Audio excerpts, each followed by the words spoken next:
त्या वॉर्डन आणि स्वानंदीला नाही सोडणार मी तिला. त्या वॉर्डनमुळे डॅडनी आज मला ते तिखट पोहे खायला लावले. त्या वॉर्डनमुळे याची शिक्षा त्यांना चुकवावी लागणार. मी वॉर्डन आणि स्वानंदीला संपवून टाकणार. त्यांचा जीव घेणार म्हणजे कायमची कटकटच निघून जाईल. काय बोलतेस तुझं तुला तरी कळतंय का? कळतंय मला. आणि मी मोठेचे ते तिघे घरात आल्यापासून तुमचा माझा सुजितचा फक्त अपमान करतायत डॅड. त्यांना हक्क देण्यासाठी आपल्यावर अन्याय करताय. तुमच्या लक्षात येत आहे का? आणि ही फक्त सुरुवात आहे. हे सगळं जर असंच चालू राहिलं ना तर एक दिवस तुम्ही मी सुजित आपल्याच घरात नोकर बनू.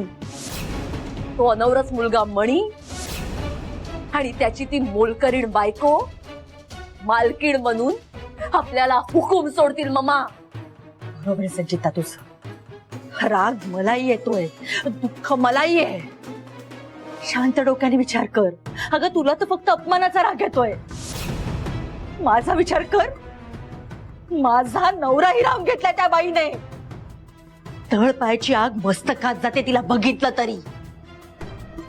जीव घ्यावासा वाटतो मला तिचा. पण घाईघाईत आपण कोणताही निर्णय घ्यायचा नाही. जसा तू घेत होती सत्ता तसा. आपण त्यांना संपवायचा प्लॅन केला आणि तो सक्सेसफुल नाही झाला तर काय होईल याची कल्पना आहे तुला? हे आपल्याला कायमचं घराबाहेर काढतील आणि स्वानंदी आणि वॉर्डन कायमचा या घरावर कब्जा मिळवतील. मग काय करायचं? मी रोज त्या स्वानंदीला नाश्ता बनवून द्यायचा, सकाळ दुपार संध्याकाळ? नाही, आपण आता एक महत्वाचं काम करायचं. कसलं काम? शांत डोक्याने योग्य त्या संधीची वाट बघायची. एकदा का ती संधी मिळाली की यांचा असा बंदोबस्त करायचा की कायमची ही पिढा नष्ट होईल.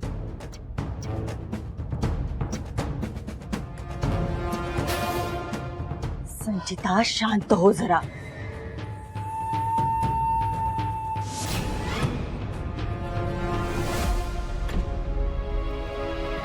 मॅडम सावकाश.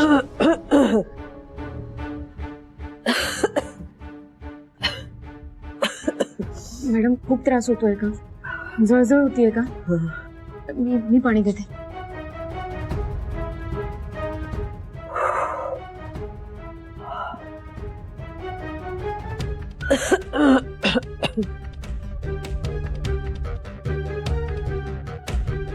हे घ्या, बरं वाटेल. खरं माझं चुकलं. संचिताने पोहे दिले तेव्हाच मला विचार करायला हवा होता. काल तिच्यावर विश्वास ठेवला हेच कळते मला. काय मिळालं तिला हे सगळं करून? हे कसुरी आनंद. म्हणून मी म्हणत होते की मला नाही यायचं इथे, मला नाही राहायचं. इथे कोणी माझा स्वीकार करणार नाही. मला नाही राहायचं इथे. मॅडम तुम्ही आता कसलाही विचार करू नका. तुमचा त्रास कमी होणं जास्त महत्वाचं आहे. मी गोड आणू का काही? मी साखर आणते.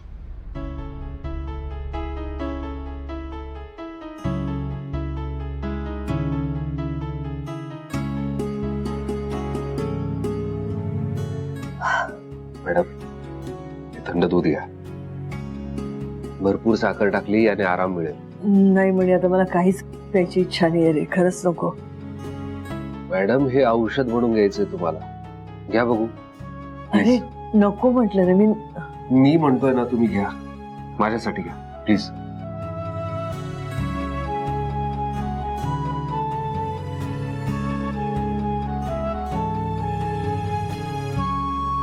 बरं वाटतंय आता? खूप तिखट लागल्यानंतर हे असं थंड दूध पिणं हा इलाज आहे. जुना इलाज आहे पण तात्पुरता आहे. खूप तिखट खाल्ल्यानंतर ते पचण्यासाठी डॉक्टरांकडे जायला हवं. आपण जाऊया चला. आणि डॉक्टरांना काय सांगायचं? पोहे खाल्ले, तिखट लागलं आणि जळजळते आणि म्हणून औषध द्या. काय हो वेडा आहेस का तू? अरे मी दूध पितीये ना आता. बरं वाटेल मला. आणि कशाला एवढी काळजी करतोयस? एवढ्या वर्षापासून मी स्वतःला सांभाळलंय ना, आता ही जळजळ आणि हे पचन हे पण सांभाळेल. नको एवढी काळजी करूस. मॅडम, तुम्ही आता स्वानंदीशी जे बोलत होता ते मी ऐकलंय आणि ते अगदी बरोबर आहे. मी रागाच्या भरात तुम्हाला इथे घेऊन आलो, ही माझी खूप मोठी चूक आहे. तुम्ही इथे आलाय म्हणून इथल्या लोकांना अजिबात आवडलेलं नाहीये. प्रचंड त्रास झालाय त्यांना, आणि अशी परिस्थिती असताना मी तुम्हाला इथे राहू देणार नाही. मलाच काहीतरी करावं लागेल. म्हणी म्हणी ऐक ना.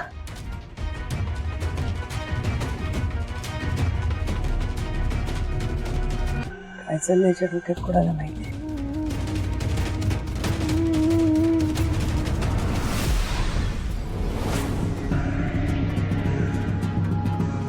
आम्ही हे घर सोडून जातोय. काय?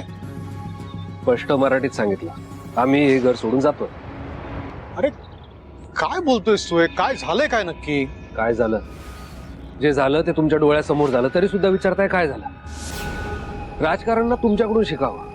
काही झालं तरी तो मी नव्हेच, बरोबर ना? तू जरा शांत हो. खूप चिडलायस. आपण बोलूया ना. मी बोलायला आलोच नाहीये, मी सांगायला आलोय. मी माझ्या बायकोला आणि माझ्या आईला घेऊन निघून जातोय. त्या दोघांच्या जीवाला धोका आहे या घरात. हे बघ म्हणे, असं काहीही नाहीये. अरे तुझे काही घडलं नाही. अगदी छोटीशी घटना आहे. छोटीशी?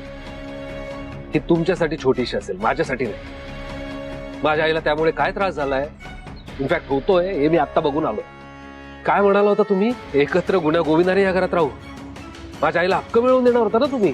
हो, हक्क लांबची गोष्ट साहेब. माणुसकीची चांगली वागणूक सुद्धा मिळत नाही या घरात. तुमची सून तुमच्या डोळ्यासमोर माझ्या आईला तिखट पोहे खाऊ घालू शकते, तर तुमच्या माघारी त्यांच्या जीवावर हल्ला सुद्धा करू शकते ती. आणि साहेब, माझी आई, माझी बायको आणि तिच्या पोटात असलेलं बाळ या घरात सुरक्षित नाहीये. तुम्ही कितीही प्रयत्न केला साहेब, तरी सुद्धा शालिनी मॅडम, सुजित, संचिता आम्हाला कुटुंबीय म्हणून स्वीकारणार नाही. म्हणे हे बघ, तू टोकाचं बोलतोयस. मी म्हणालो ना, थोडा वेळ दे. आता तुम्ही जसं मला वेळ दिलाय तसं घरातल्या इतरांना सुद्धा वेळ द्या. अरे हे एवढं मोठं सत्य एका दिवसात कसं स्वीकारतील ते? दिला होता वेळ. स्वानंदीला एक व्यक्ती म्हणून, माणूस म्हणून स्वीकारायला वेळ दिला होता. पण त्याच्या बदल्यात काय मिळालं? स्वानंदीला अत्याचार आणि त्रासच भोगावा लागलाय. जे स्वानंदीने भोगलंय ते मी माझ्या आईला भोगू देणार नाही.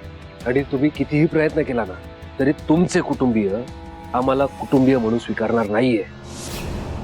आणि मी हे समोर दिसत असताना सुद्धा इथे राहिलो